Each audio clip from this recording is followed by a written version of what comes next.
এই ভিডিওতে একটি এডিটর লেটার নিয়ে আলোচনা করব। বিষয়বস্তু dowry system in our society, অর্থাৎ আমাদের সমাজে যে পণ প্রথা রয়েছে এখনও, সেই পণ প্রথা সম্পর্কে এডিটরকে চিঠি। তো চলো শুরু করা যাক। সবার উপরে টু কথাটা লেখা হলো এবং তারই ঠিক নিচে দি এডিটর কথাটা লেখা হবে এবং তারই ঠিক নিচে খবরের কাগজের নাম আমি দি স্টেটসম্যান দিলাম, তোমরা অন্য কোনো খবরের কাগজের নামও দিতে পারো। এবং তারই ঠিক নিচে দি স্টেটসম্যান অর্থাৎ পত্রিকার ঠিকানা কলকাতা 700001 এবং তার ঠিক নিচে মাঝখান করে সাবজেক্ট দেওয়া হয়, অর্থাৎ যেই বিষয়বস্তুটা সম্পর্কে এডিটর লেটারটা লেখা হচ্ছে। তো সাবজেক্টটা দেওয়া হলো ডাউরি সিস্টেম বা dowry system in our society.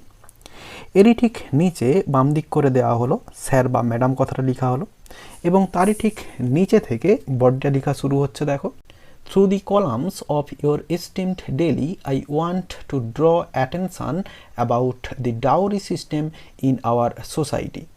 তো বলছে through the columns of your esteemed daily, আপনার মূল্যবান পত্রিকার মধ্য দিয়ে I want to draw attention, আমি মনোযোগ আকর্ষণ করতে চাই about the dowry system in our society, আমাদের সমাজে পণ প্রথা সম্পর্কে। এরপর প্যারা করে লেখা হচ্ছে dowry system is a seamless practice in which groom and his family demand money or material পজেশনস as a condition of marriage. তো বলছে ডাউরি সিস্টেম অর্থাৎ যৌতুক প্রথাটা বা পণ প্রথাটা ইজ এ সেমলেস প্র্যাকটিস, একটি লজ্জাহীন বা বেহায়া প্রথা, ইন হুইচ যেটির মধ্য দিয়ে গ্রুম অর্থাৎ বর বা ছেলে পক্ষ অ্যান্ড হিজ ফ্যামিলি এবং তার পরিবার ডিমান্ড দাবি করে মানি টাকা পয়সা অর ম্যাটেরিয়াল পজেশনস অথবা উপাদান সামগ্রী বা জিনিসপত্র as a condition of marriage অর্থাৎ বিয়ের শর্ত হিসেবে। এরপরে besides violating principles and equality and justice, this system puts great financial and economical pressure to the family of the bride. বলছে নিয়ম বা নীতি এবং সাম্য এবং নিরপেক্ষতা লঙ্ঘনের পাশাপাশি এই প্রথাটি কন্যাপক্ষ বা মেয়ে পক্ষের পরিবারকে একটি বড় রকম আর্থিক চাপে ফেলে দেয়। এরপর it is an insult for women and a same for men. তো বলছে ইট ইজ অ্যান ইনসাল্ট, এটি একটি অপমান ফর ওমেন মহিলাদের ক্ষেত্রে বা মহিলাদের জন্য, and a same for men এবং ছেলেদের বা পুরুষদের কাছে একটি লজ্জাকর ব্যাপার বা লজ্জাকর প্রথা। For the greed of dowry many innocent girls are tortured both physically and mentally. তো বলছে for the greed of dowry অর্থাৎ যৌতুকের লোভের জন্য মেনি ইনোসেন্ট গার্লস অর্থাৎ অনেক ইনোসেন্ট অর্থাৎ নিষ্পাপ মেয়েরা আর টর্চার্ড অর্থাৎ অত্যাচারিত হয় বোথ ফিজিক্যালি অ্যান্ড মেন্টালি, শারীরিক দিক দিয়ে এবং মানসিক দিক দিয়ে দুদিক থেকেই। এরপরে sometimes it becomes the cause of suicide or murder of the women.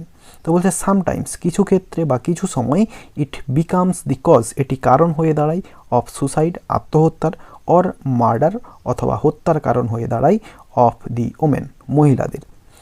দো we have the law against both giving and taking dowry, there is no end of this system, এই প্রথাটি এখনও শেষ হয়নি বা উঠে যায়নি। To make an end of this evil system women have to become bold, educate and self dependent. বলছে to make an end of this evil system, এই খারাপ বা অশুভ যে প্রথা এটিকে শেষ করতে women have to become bold অর্থাৎ মহিলাদের সাহসী হতে হবে, এডুকেট অর্থাৎ শিক্ষিতা হতে হবে, অ্যান্ড সেলফ ডিপেন্ডেন্ট এবং আত্মনির্ভর হতে হবে। Everyone should have strong determination for not giving and taking dowry. তো বলছে everyone should have strong determination, বলছে প্রত্যেকেরই দৃঢ় সংকল্প নেওয়া উচিত for not giving and taking dowry অর্থাৎ যৌতুক না দেওয়া না নেওয়া ক্ষেত্রে।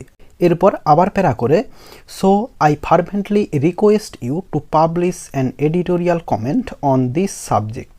তো বলছে সো তাই জন্য আই ফারভেন্টলি রিকোয়েস্ট ইউ, আমি আপনাকে আকুলভাবে অনুরোধ করছি two publish an editorial comment, একটি সম্পাদকীয় মন্তব্য প্রকাশ করতে অন দিস সাবজেক্ট, এই বিষয়বস্তুর ওপর। এরপরে if you come out with a suitable comment the authority may be stirred up to take proper action. তো বলছে ইফ ইউ কাম আউট, যদি আপনি বেরিয়ে আসেন বা বের করেন এ সুইটেবল কমেন্ট, উপযুক্ত মন্তব্য, the authority may be stirred up, কর্তৃপক্ষ নড়ে চড়ে বসতে পারে, টু টেক প্রপার অ্যাকশন, উপযুক্ত পদক্ষেপ নিতে। এবং এইভাবে বডিটি শেষ হওয়ার পরে এর ঠিক নিচে থ্যাঙ্কিং ইউ কথাটা লেখা হবে এবং তারই ঠিক নিচে ডান দিক করে লেখা হবে ইয়োর্স ফেথফুলি এবং তারই ঠিক নিচে নাম লেখা হবে, অর্থাৎ যে লিখছে তার পুরো নামটি লেখা হবে এবং তার ঠিক বাম দিকে অ্যাড্রেস দেওয়া হবে, যে লিখছে তার অ্যাড্রেস যেখান থেকে লেখা হচ্ছে এবং তারই ঠিক নিচে ডেট দেওয়া হবে যেই ডেটে চিঠিটি লেখা হচ্ছে এবং এইভাবেই এডিটর লেটারটি শেষ হয়ে যাবে। আশা করি বোঝাতে পারলাম। ভিডিওটি ভালো লেগে থাকলে একটি লাইক করো এবং বন্ধুদের মধ্যে শেয়ার করো এবং আমার এই চ্যানেলে নতুন হলে চ্যানেলটি সাবস্ক্রাইব করে পাশে থাকা বেল আইকনটি প্রেস করো পরের ভিডিওগুলি সবার আগে পাওয়ার জন্য।